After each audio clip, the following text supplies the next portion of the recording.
అందరికీ నమస్కారం. Welcome back to our channel విజేత స్టడీ సర్కిల్. ఈరోజు మనం ఈ వీడియోలో ఆంధ్రప్రదేశ్ ఉద్యోగులు మరియు పెన్షనర్ల నవంబర్ జీతాలు పెన్షన్ సంబంధించిన సమాచారం చూద్దాం. అంతకంటే ముందుగా మన ఛానల్లో ఉద్యోగులు మరియు పెన్షనర్లకు సంబంధించిన జీతాలు, పెన్షన్లు, డిఏ, పిఆర్సీ, సర్వీస్ మ్యాటర్ సంబంధించిన ప్రతి అంశాన్ని వివరిస్తూ విశ్లేషణ చేస్తూ 100% ఖచ్చితమైన తాజా సమాచారంతో వీడియో చేయడం జరుగుతుంది. అలాగే అందరికీ జీతాలు, పెన్షన్లు పూర్తి స్థాయిలో జమ అయ్యే వరకు సమాచారంతో వీడియో చేయడం జరుగుతుంది. అలాంటి వీడియోస్ కావాలనుకుంటే మన ఛానల్ సబ్స్క్రైబ్ చేసుకొని ఫాలో అవ్వండి. మీకు తెలిసిన వారికి తెలియజేయండి. అలాగే మన ఛానల్ మనం చూసిన తర్వాత అక్కడ లైక్ చేస్తే వెంటనే హైప్ అని కనిపిస్తుంది. దాని మీద మీరు టచ్ చేసినట్లయితే వీడియో మనకి ఎక్కువ మందికి చేరే అవకాశం ఉంది. ఈ ఆలస్యం చేయకుండా మన వీడియోలోకి వెళ్దాం. మనకి ఇంకా కొన్ని డిపార్ట్మెంట్కి జీతాలు పర్లేదని మనకి కామెంట్ రూపంలో తెలియజేస్తున్నారు. ఇక్కడ ఒకరు కామెంట్ చేస్తున్నారు. దీంట్లో ఎక్కువ రాంగ్ సమాచారం పెడుతూ ఉంటారు. ఎంప్లాయీస్ శాలరీస్ ఇంకా క్రియేట్ కాలేదు, దీనికి సంబంధించి ఇతను భయపడుతున్నాడు ఈ విధంగా చెప్పడానికి అని చెప్తున్నారు. అయితే మీరు గమనిస్తే మన ఛానల్లో ఎప్పుడు కూడా ఈ ఫేక్ మెసేజ్లు కానీ, ఈ ఫేక్ న్యూస్ కానీ ఎటువంటి కూడా ఎప్పుడు కూడా చేయలేదు.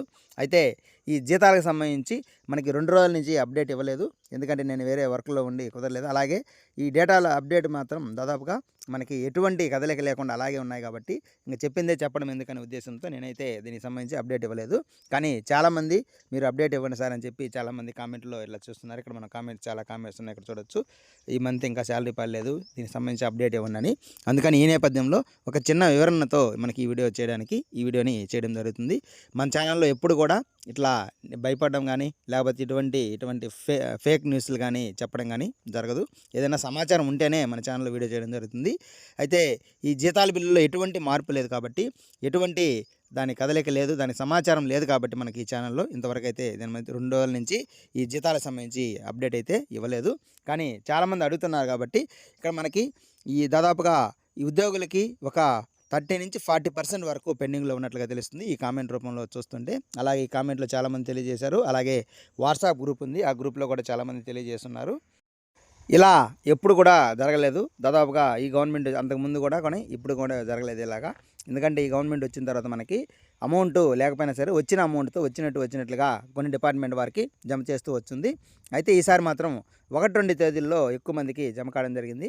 3వ తేదీ కూడా కొందరికి జమ అయ్యాయి. తర్వాత 4వ తేదీ నుంచి బిల్లుల్లో ఎటువంటి కదలిక లేదు. ఇప్పటివరకు అయితే పెన్షనర్స్కి పూర్తి స్థాయిలో జమ అయినాయి దాదాపుగా. అలాగే ఉద్యోగులకు సంబంధించి ఇంకా చాలా డిపార్ట్మెంట్లు ఒక 30 నుంచి 40% వరకు అలాగే పెండింగ్లో ఉన్నాయి. కానీ రోజువారీ వచ్చే ఆదాయంతో అయినా సరే అప్పుడు ఇచ్చిండేవారు.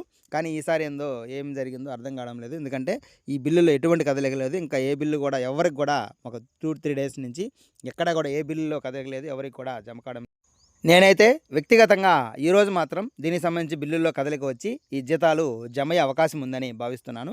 ఒకవేళ ఈరోజు కానీ జమ కాకపోతే సాయంత్రం తర్వాత దీనికి సంబంధించి అధికారులతో ఎవరికైనా తెలిసిన వారితో మాట్లాడి దీనికి సంబంధించి పూర్తి సమాచారం సేకరించి తర్వాత వీడియోలో మీకు ఎప్పుడు జమ అవుతాయి, ఎందుకు జమ కాలేదనే సమాచారాన్ని పూర్తిగా వివరించగలను అని ఈ సందర్భంగా తెలియజేస్తున్నాను. ఖచ్చితంగా నేనైతే ఈరోజు దీనికి సంబంధించి జీతాల బిల్లులో మూమెంట్ వచ్చే అవకాశం ఉంది. ఈరోజు సాయంత్రానికి కొందరికైనా జమ అవుతాయని భావిస్తున్నాను.